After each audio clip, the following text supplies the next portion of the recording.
Barry and John, hi, good to see you guys. Hi, Alex, nice to meet you finally. Yeah, go ahead, take a seat in front. Can I get you guys any water or coffee or anything before we start?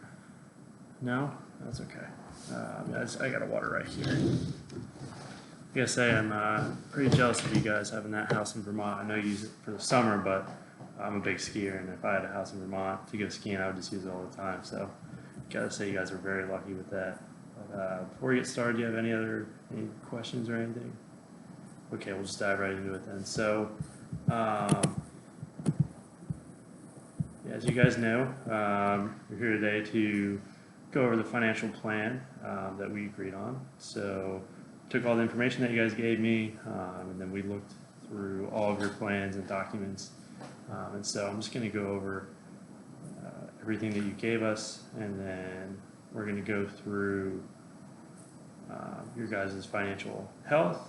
We're going to go through insurance, your investments, how they're doing, taxes, retirement planning, estate planning, each section individually, and then at the end, I'll kind of wrap it all up, give you guys an action plan on ways to improve your plan, and to give you some recommendations about some things that we talked about today.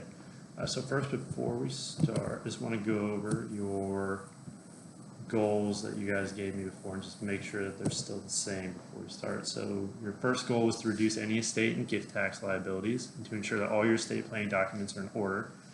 Your second goal is to review your insurance contracts and discuss the implications of purchasing a long-term care policy. Your third goal is to reduce your personal income taxes. And then finally, you wanted me to recommend a diversified portfolio that meets your guys' investment needs and your expectations. And so when we went through all the numbers and everything and I came up with this plan, I just want to let you guys know that some assumptions that I made. So you guys are currently in the 37% marginal tax bracket, which is the highest bracket for income. And I just assume that you guys are going to remain there. I know that you guys are still in that income level given your installment payments and all the investment income. So I'm anticipating that you guys are going to remain in that tax bracket all the way through your retirement. And then I also assumed an inflation rate of 2.25%, just so you guys are aware. All right, so the first area that we're going to go over is your financial health. So the first thing that we went over was just add up all your assets and subtracted your liabilities. Found that your net worth is $11,483,334. You guys have a net disposable income this year of $1,211,300. So that includes the down payment for the installment and the investment income and the monthly payments you guys will get from the installments. So you guys have a really sizable net worth. I just want to commend you guys on that. You obviously both worked very hard your whole life and you've saved and been responsible.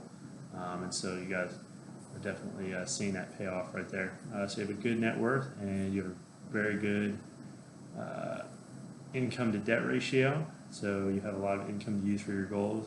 You don't have a lot of debt, which is great, because that just makes things way easier when you're trying to meet your financial goals.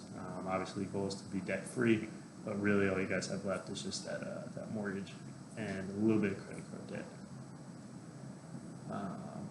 So one thing that I want you guys to try to improve upon with your financial health is your emergency fund. So you don't have a ton of liquid cash, and if you guys are planning on spending $40,000 on a car, remember you mentioned earlier that you want to buy a new car, you're really not going to have that much liquid cash left. So in case there was some kind of emergency, you're only going to have around $10,000 left without having to pull a loan or sell any of your assets or things like that. So I want you guys to try to build up those cash reserves so that in the event that something happens, you guys have the money to pay for it. You get to pay for any unexpected out-of-pocket costs. One other issue that I saw is that all the CDs are in John's name. So if something happens to John, Mary, you're going to have to access those funds, but it's going to be a little bit difficult to do that if your name is not on the account. So I'd recommend changing the CDs to be in a joint account or a joint CD. So the number that I came up with to give you guys a good emergency fund is going to be $184,355. We can just call it 185 just to make a nice round number. And that's to give you guys 6 months of spending. And so that's in the event that you lose all income altogether, you guys still have enough money to pay off your bills for 6 months and at least survive.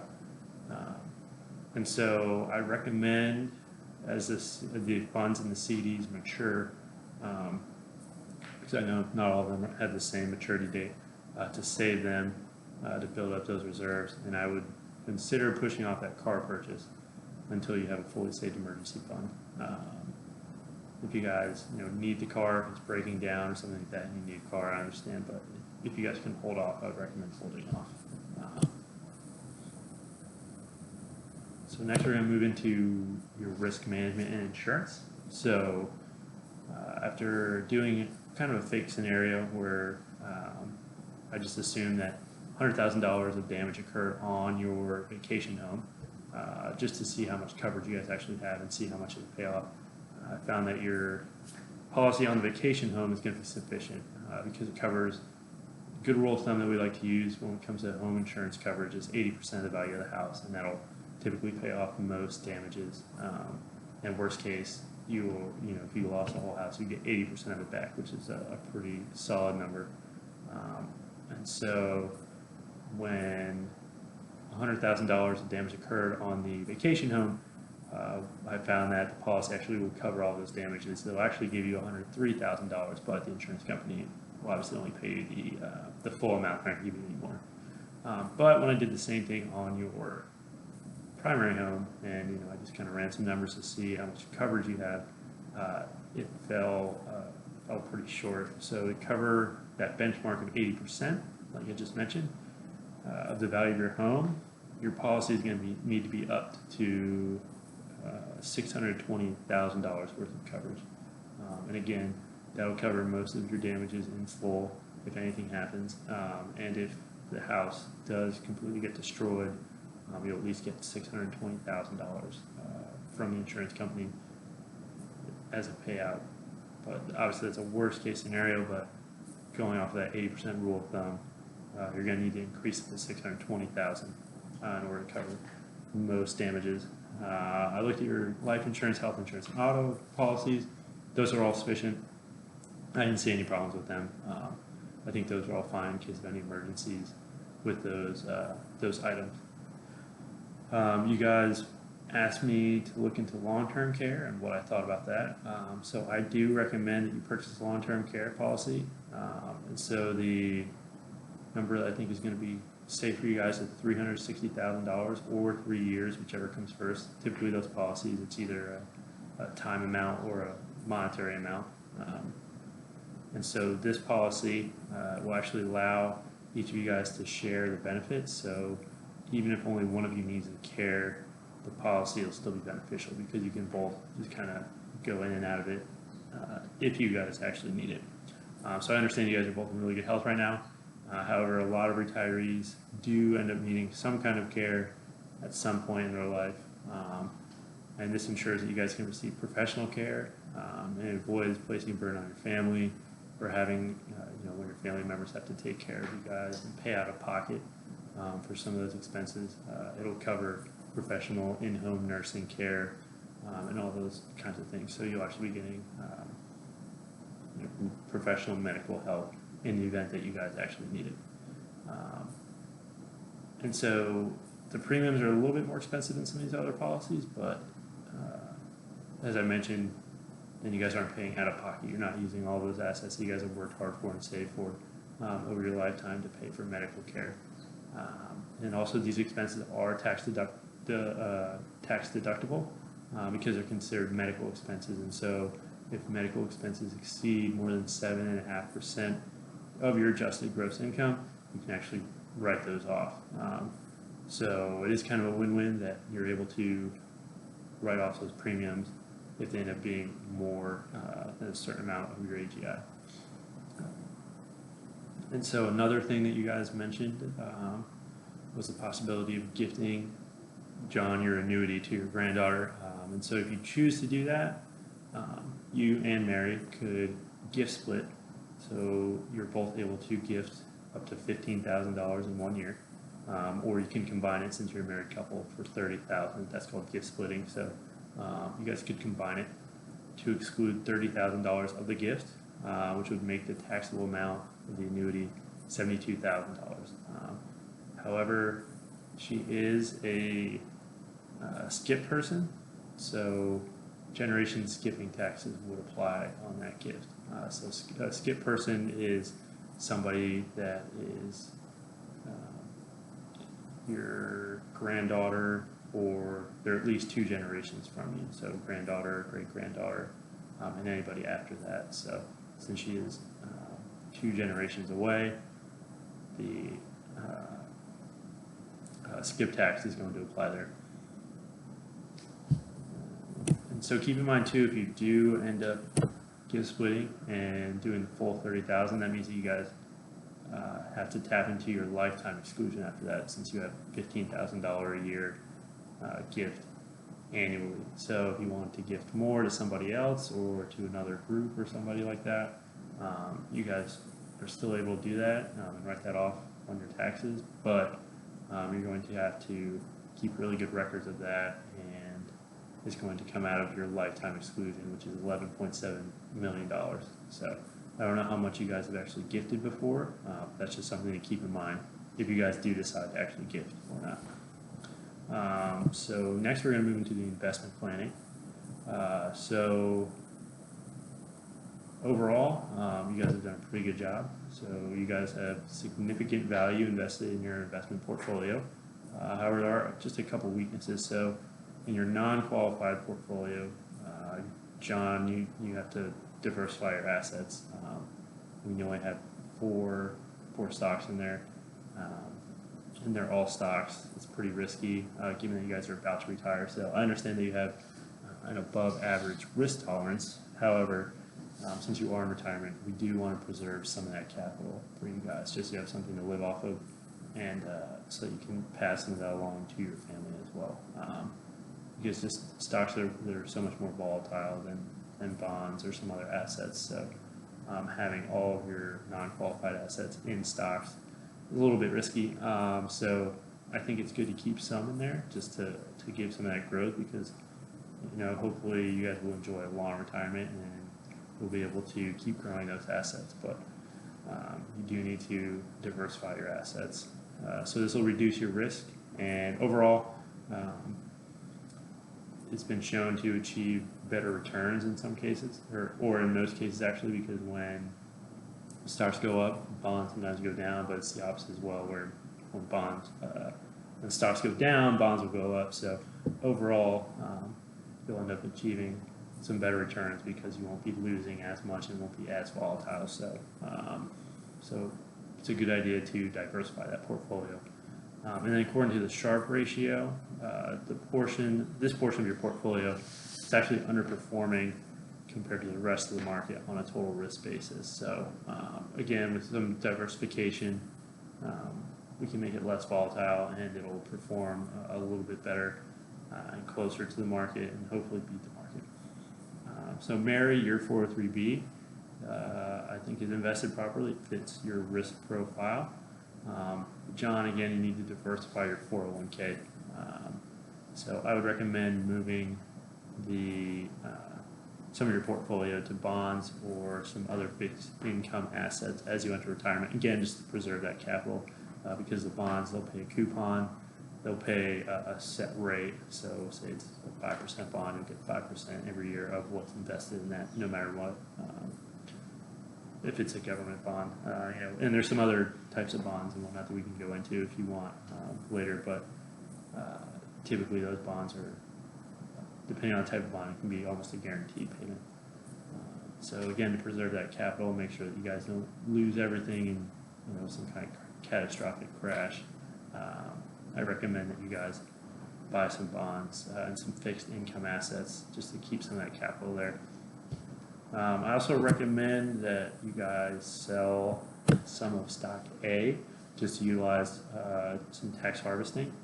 So tax harvesting is where we sell a, a security or a product that's at a loss, and so that's because the IRS allows you to deduct $3,000 from your taxes in losses every year. And so since you've taken such a big loss on that stock, I recommend selling $3,000 worth of that just to take full advantage of that credit and use a tax harvesting strategy.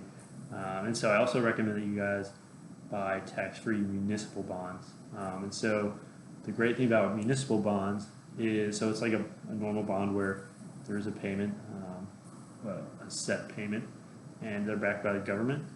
And so again, it's almost a guaranteed payment, but they actually avoid federal taxes. There's no federal income tax on them.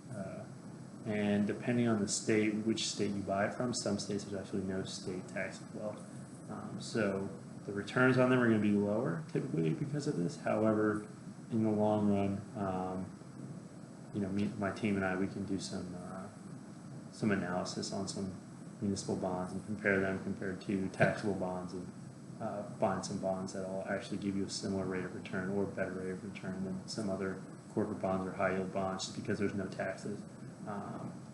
And so just because you guys are in that highest income tax bracket, I think it's really helpful for you to add some municipal bonds into your portfolio. So I think that using the capital from the installment sale and some of the installment payments is the best way to purchase these funds. So instead of removing what you have now or selling and paying taxes on some of the things you have now, I think just using that new capital that's coming in every month just to build up those bonds slowly over time, preserve that capital, and avoid some income taxes and investment taxes. So overall, I think that covers your guys' investments. Again, great job on saving throughout your whole working careers.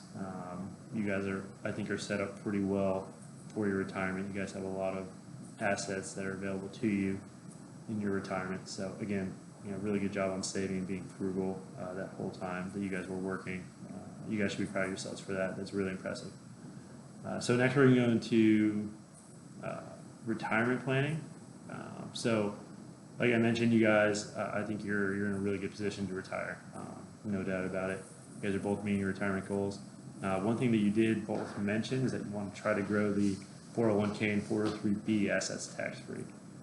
So the only way to really do that is to take the money that's in there already.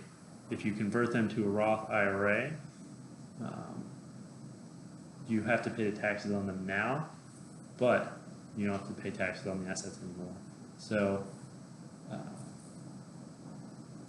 not exactly a win-win, because since you guys are in the highest tax bracket, you will have to pay a lot of taxes on them. However, you guys are both over 59.5, so there's no early withdrawal taxes. And if you really are serious about growing those assets tax-free, and that's your main goal, then you guys can do that. Again, you're going to pay high taxes on it, but once the taxes are paid, then you guys can grow those assets tax-free. You don't have to worry about it ever again. And then, if you never want to touch those assets, you just want them to grow tax-free and then pass them on to family members. That's a pretty good, that can be a good strategy, but again, you're just going to have to pay taxes on it up front. So another way that you can do this is, John, since you earned $11,000 in W-2 income this year, you can actually open a non-deductible IRA. And so you can you can only contribute up to $7,000 because you guys are over a certain age. Typically it's only $6,000, but over a little older ages, older workers are allowed to contribute $7,000. But you have to earn at least $7,000 in income. So you have $11,000, you can contribute the $7,000, and these funds can actually grow tax-free because you'll pay taxes on them now.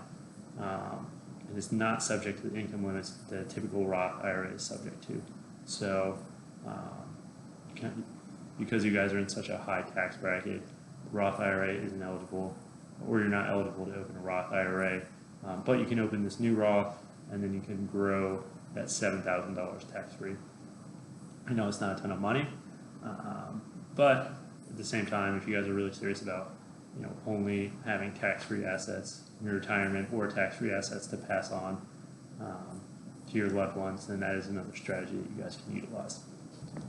And if you guys don't want to do that, I would just recommend using that $11,000 to build up that emergency fund. So next we're going to go into income tax planning.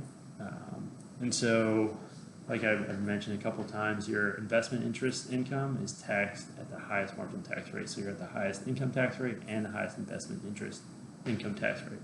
So to lessen your tax burden, I suggest purchasing some municipal bonds, like we talked about earlier. And for your non-qualified account, you guys can, if you're going to keep some stocks, I would recommend purchasing a growth stock. And so the reason why I would say growth stock is that even though they're a little more volatile, you can get higher returns on them, and they typically don't pay dividends out. And so if you're receiving less dividends, you're not receiving as much interest income, you're not paying as much taxes on it as it's getting paid out as income. And so the reason for that is that these companies, instead of paying a dividend, they're typically just pouring all of their money back into the stock, into the company.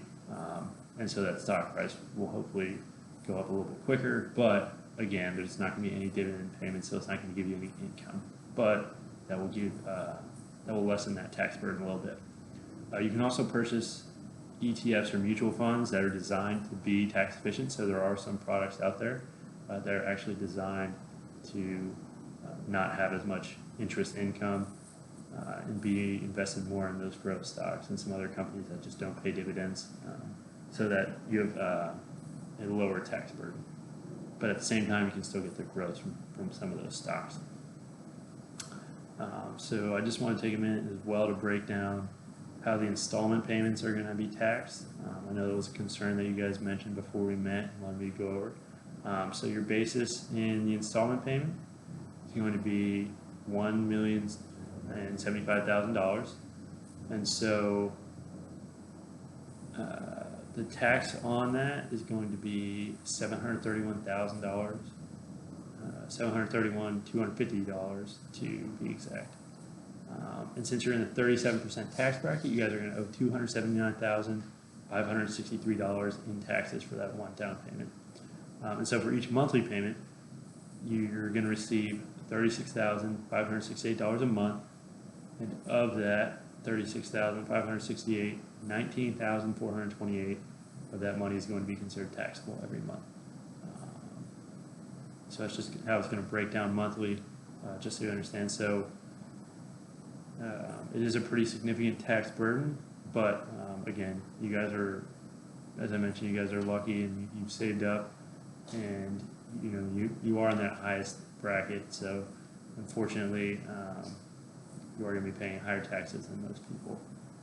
One other way you could avoid some of those taxes to reduce your personal income tax is going to be to gift the money to a charitable organization, because you can deduct those donations from your adjusted gross income every year.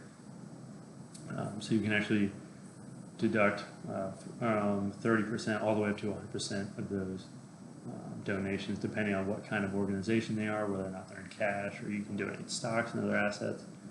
So you can deduct a significant amount of taxes through gifting and donating to charitable organizations. However, this is going to impact the amount that's going to be remaining to pass down to your heirs. So if it's more important to you to leave assets and money to your loved ones, then this might not be the route to go down. However, it is an option if you want to reduce your taxes. If that's one of your top priorities is to reduce taxes, I'd recommend to start gifting and donating to charitable organizations, so you can write off some of those taxes.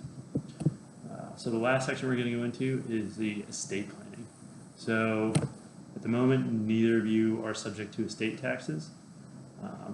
And so since you guys are a married couple, your estate would have to be worth more than $23.4 million or 11.7 individually to have to pay estate taxes. And at the moment based on your gross estate and the assets that are counted in the gross estate. Not everything is counted, so if you added up every asset that you own, it might be more than that on paper, but not everything gets counted towards the net worth amount that's needed for the actual state tax itself. And so since you guys have less than that, you don't have to worry about the estate tax as of right now. However, you do have to both pay significant probate fees. So probate is the process that where a court will actually go through all of your assets and determine who it should go through and who actually is going to end up with certain assets. So even if you have a will set up, some of these assets will still go through probate, and they'll have to actually make sure that the will is legitimate, and the court will go through with an estate attorney, and they'll just make sure that it's going to the right person. And so there are a few ways to avoid probate. The biggest way, or the easiest way for you guys, since you're married, is to change the property ownership of all of your property to joint tenant with right of survivorship. So that means that no matter what, depending on no matter what's in the will and everything like that, if one of you passes away, it goes directly to the spouse. So that way is the easiest, I think, for you guys, because in your wills, they already both state that, whatever I have, I want my spouse to have. So it's already what you guys want, and that's just an extra step you can take to make sure it doesn't go through probate, so you can avoid the lengthy process of going through the courts and everything, as well as the fees that are associated with it, because again, you're going to have to pay some legal fees to have a lawyer go through it. It's just something that you guys, I think, can avoid and want to avoid. Most people don't typically want to go through it, especially since you're just trying to pass everything on to each other. I think that's the easiest way to do it. One other thing that I noticed is that for your retirement accounts, you both name each other's estates as the beneficiary. So again, it's going to go through probate, and it could be a while before you receive any of those assets and everything like that. So in order to avoid that, you can just name each other the actual person instead of their estate as a beneficiary. That'll avoid probate, and that'll ensure that you guys both get the assets that you're entitled to and that you both want each other to have.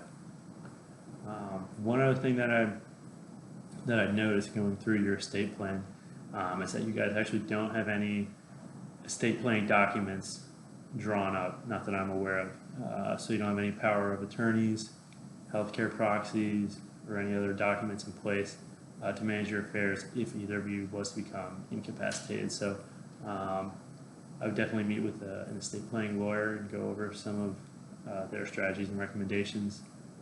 But I would at least look at a power of attorney and a healthcare proxy, and that'll allow you to get the healthcare that you want, and it can also direct some of your assets to certain people so that they can have access to go to school or pay for healthcare and things like that. Just because you are both entering retirement, again, you're both extremely healthy, but typically retirees at a certain point will either have some type of disability or some kind of health issue. So just to make sure you guys are covered before anything like that happens. In the event that any of that happens, I hope it doesn't, but if it does, you definitely want to make sure that there's a plan in place so that if one of you becomes incapacitated, it's spelled out exactly what you want, how you want to be taken care of, and things like that. So I would definitely meet with an estate attorney as soon as possible to put that in place. Another thing that I would suggest you could bring up with that attorney is to create a marital trust. And so this is so that Mary is able to receive some kind of income in the event that, John, in the event that you pass away unexpectedly. This way Mary would be able to receive the installment payments and have access to your funds and everything that's not in her name. It would just ensure that she's able to actually tap into some of that, tap into some of your income that you're earning from the payments and in your estate, so that she has income to live off of. So I would definitely explore those options as well, because there are a few different kinds of trusts, but I would talk to an estate planning lawyer and set something up just to make sure, Mary, that you're covered and that you have some money that you can utilize without having to sell any of your assets or sell any of the assets in the event that John passes away unexpectedly. So I think that covers most of the information I want to go over. So finally, we're just going to go over the action plan. So number one, your guys' first priority is going to be visiting with that estate planning attorney. I don't know if you have one or not. We have one that we typically use, and that we can give you their information. They do pretty good work. So if you guys need one, I can give you a couple references. But definitely meet with them as soon as you can, just to plan for either spouse's incapacity and to explore the possibility of making that trust, like I mentioned. I would do that like this week. Second, you guys need to purchase more home insurance for that primary residence. As I mentioned, doesn't meet that 80% rule of thumb that we like to use. So if something actually happened and there was damage, significant damage to the house, might not get paid out as much as you think. So definitely increase that insurance. And I was looking to purchasing a long-term care insurance plan to cover your medical expenses should either of you guys become disabled or need that long-term coverage while you're in retirement. I have an insurance agent that I work with. I can give you guys his information, refer him or refer you to him, and he can set you guys up with that. To reduce your income taxes, the next thing I recommend is to sell that stock A at a $3,000 loss, just so we can use that tax harvesting strategy that I mentioned earlier. So this needs to be done by the end of the year, just to make sure that's included in this year's taxes. So you have a little bit of time on that. Finally, you guys need to add to your emergency fund until you have that $185,000 in your checking and savings. So I would change the CD ownership to a joint account to give Mary access to the CDs, and as the CDs mature, just take the money that was in the one CD, move it into the savings account, and then as they each mature, I would just keep slowly adding that until it's built up. You guys can also use the installment payments every month to build up that fund as well. Next, you guys need to diversify your stock and bond portfolio. So I would add those municipal bonds like we talked about earlier. It'll reduce your tax burden, preserve some of that capital, and it'll diversify your funds and your portfolio. So I think overall that's your best option there. My firm can develop an investment asset allocation strategy for you that'll maximize those returns, minimize taxes, and it is aligned with your tolerance for your risk, and it doesn't include tobacco stocks. I know you mentioned you guys don't want to invest in any of that, any of those companies. So I can present some of those recommendations, some more in-depth recommendations in specific companies and specific bonds, things of that nature. In about 2 weeks, we can set another meeting to do that then. And then finally, the last thing that I would recommend doing is to roll over those retirement assets to a Roth account. Again, that's if that's your priority, is to have those tax-free assets to grow. Just because, again, it's going to be a significant tax burden on the front end. But if you guys, if you want that tax-free growth, it's going to need to convert to a Roth. And then finally, name your spouse as a beneficiary for those accounts, so you can avoid probate and make sure that those accounts are transferred quickly and easily, and that you guys can both access those accounts and access that tax-free growth. You guys have to tap into it. Other than that, I think that's everything, unless you guys have any questions. That's all I have to cover today. Okay, I know it was a lot, but I can print this out for you guys. You guys can review it on your own. If you have any questions, feel free to call or email me, and then I'll have our front office give you guys some referrals for those estate planning attorneys and the insurance agent. But yeah, if you guys don't have anything, that's all I have for you. And thank you very much.